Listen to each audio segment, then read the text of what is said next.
So Michelle Obama, what's up with your girl? I just see a lot of things just being very problematic at this point, and it's disappointing to me for a very particular reason. So, you know, she's doing the podcast. She had Tracee Ellis Ross on there. She had Taraji P. Henson. And when she had Taraji on there, she tried her best to like make this sound like it was like presentable. But she talked about how she loved love and hip hop. And again, I understand that's y'all weakness. Y'all love that shit. But come on now. Like, we can't have. What is your opinion? Our best and brightest black woman can't be on her podcast talking about I love unscripted television, but then referencing Scrappy and Mama D. Are black women a monolith to you? No, but she's a leader of them. She said that we all know a Mama D. Do we not all know a Mama D? But she said she loves the content. She can love the content. She can literally take her intellectual, presidential first lady hat off once in a while and just watch. You can. Don't tell the world some ghetto debauchery. And then since you're not the first lady anymore, you can be like, hey, you know what I used to do in the White House? I used to have love and hip hop blasting through these holes. That shit's not fly, yo. I'm tickled. I'm actually tickled with this news. Like, it just makes her seem like more of a human being. She seemed like a black ethereal professional angel floating up above. What's wrong with that? Like, you can be that, but and I loved her being that also, but now she's a black ethereal angel floating up above that also watches the same nonsense I watch. Like, man, we putting this in I like perspective. I like that a lot. And then I thought you were gonna take a completely No, we're about to put this in perspective. Okay. Because she is destroying Obama's legacy. She's destroying the Obama name. Barack is going out bad. Because this isn't just the only thing she's been talking about. She's talking about Barack fucking white woman is not destroying. We don't have that. We don't have that. We don't have anything that's proven that. Okay, but the rumor has been floating around for about the past couple months now. I'm talking about what she said. The rumor is enough. I'm talking about what she said. For me. We can talk about it numerous times where she's talked about the challenges. Whisperings of a white woman. And I'm... but she's out here making my man look bad, though. Because she's been out here discussing some of the intricacies of their marriage, discussing why she hasn't been... attending certain things that he's been seeing at alone, making him look crazy. Like, I understand everybody should have the ability to choose, do the things they want, if they don't have to be this example 24/7, but you do.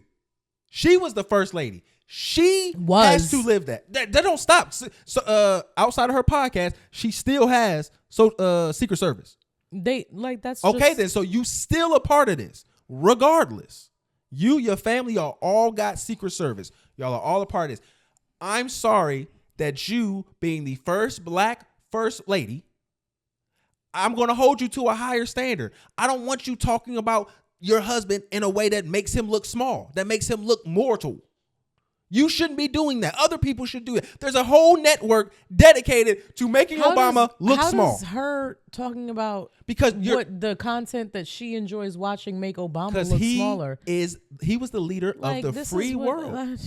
This is the truth, though. He is the leader of the free world. You can't do any. And then this is what she wrote about her in her book. She wrote about her having to put herself to the side, put her goals to the side, put her needs to the side, because her husband was like the president of the United States. Her husband was this like grand character, regardless of the fact that he was the president of the United States. He was a black man that was this grand character that was so important. So she decided to just play her role.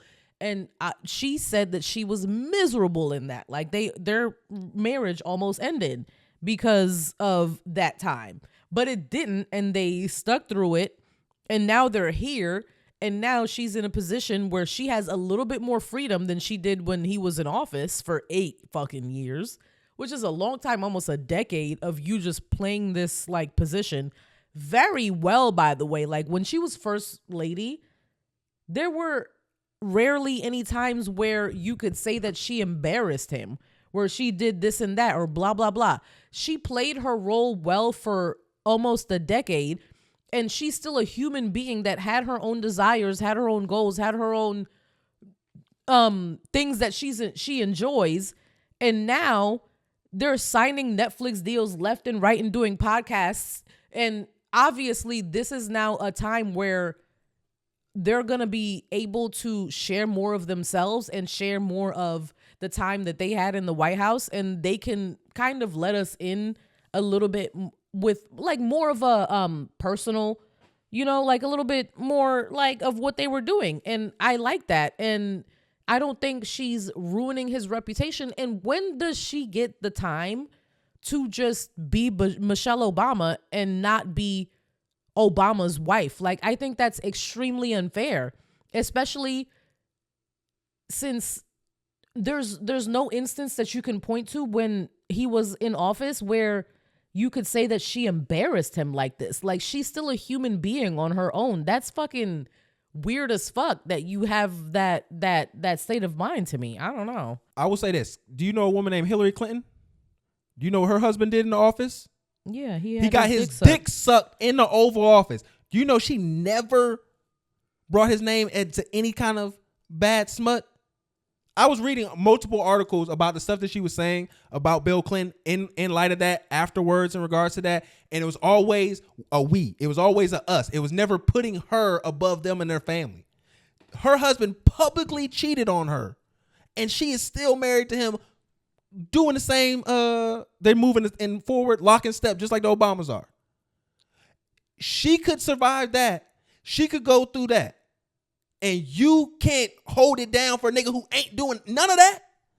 You can't say for something in your life to understand, hey, I have aspirations, I have dreams. And you know what? They're valid and they're important. But you know what? Something else is just a tad bit more important. It has more historical reverence. And even if it is my entire existence being devoted to that, it is something worth doing that to. There's not no nigga just picking up shifts on the street. There's not no nigga doing on no bullshit timing. This is the president of the United States. Not only that, the first black president.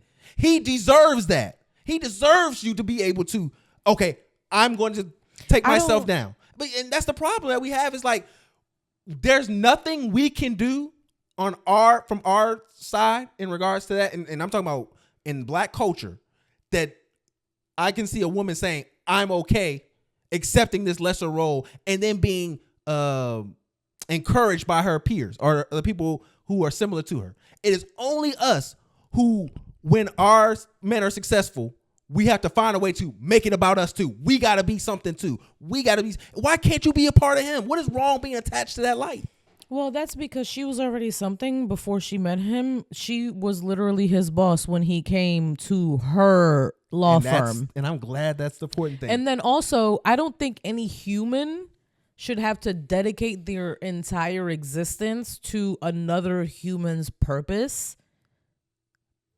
regardless of what that purpose is. Like, regardless of the fact that it's selfish, or like you don't think it's a good idea. I don't think any person, regardless of race, gender, whatever, should ever need to put their wants, needs, desires, whatever on the back burner for their entire life. Yeah. If the nigga's a judge or he's a fucking... No, did you not hear me? Yes, did you not hear me? I don't think anybody any reason should ever need to do this. They should always have the choice to back them up or not. Whether you can back them up, and then if you don't, I'm completely okay. I'm completely okay with both sides of the coin. No, I hear what you're saying. I'm saying this is the exception to that. His situation. And then another point I like that you brought up too was the fact that you said that she was his boss beforehand. I remember talking to somebody a long time ago, and we were having this discussion about, she was saying, oh, you find the guy and then you'll work with them. He'll, boss up or whatever, and then switch up on you or whatever, because, now he's in a different position. And I asked her a question. I said, were you still when this man bossed up and switched up on you, were you treating him the same way you did when you met him? Or when his maturation, when he grew and became something different, did your actions change with it? And she was like, no, I was still treating the same way. So I'm like, that's the problem. I think that's a completely different conversation that you're having. I only brought that up because you said that, I I forget what you said, but like I was just saying that what he's doing is enough to humble yourself. Yeah, but like I was bringing up that like she had her own life. She chose to put her own successes and everything on the back burner. She could have fully had like all of the money and all that on her own without. She already did the selfless thing for God knows how long. That's why I brought that up. I brought that up to say, how long do you need to do that? I don't think you need to do. I think it's unfair to ask somebody to do that for their entire life. If you look at the past presidents from Biden back, them ladies maintained to the end. And very rarely have you seen them go on any public displays that have made their marriage, shine a light on their marriage that was not the brightest. And it's disheartening just for me as a black man to see that, because this pattern of behavior to elite black guys always seems like, oh, let me find a way to make my light shine just as bright. Finish me. Let my light shine as bright as his or just as bright. Or the idea that I can't second myself from someone who is showing greatness at a high level. That for some reason makes me less than, because I can acknowledge something and play my part and role in it. And it seems, again, continually that it's always framed in this way. And I feel like it's a psyop, honestly. I feel like there's probably been other like first ladies who've complained in the past, but we don't give a fuck because they weren't black. Like I specifically was not paying attention to like what Laura Bush was saying because I was young, and then I also didn't give a fuck what Laura Bush was saying. But you can go look at all their books. They only speak about their marriage highly. They'll talk about rocky times. You've read all of the books? I was looking up a lot of stuff about this because I was trying to see, is there anybody else who have said anything close to what she's been saying? Not one other first lady. I'm not saying they don't exist. I say I didn't find it. Disparaging. That's what I'm saying. I didn't find it. We might not know that it exists, but it probably does, because there have been. I feel like that'd be easy to find. There's been so many presidents and so many first ladies, and there's been somebody who's complained at one point or another. Like, it's just, we're gonna agree to disagree on this. No, I feel you. Just because, like, it's such a heavy weight on your shoulders to burden in general. Like, the white women don't have to carry it as heavily because they're not the first white woman to be the first lady. Hey man, heavy is the head that wears the crown, unfortunately. Yeah, so it's heavier, and you agree. I say heavy is the head that wears the crown, but you still got to wear it.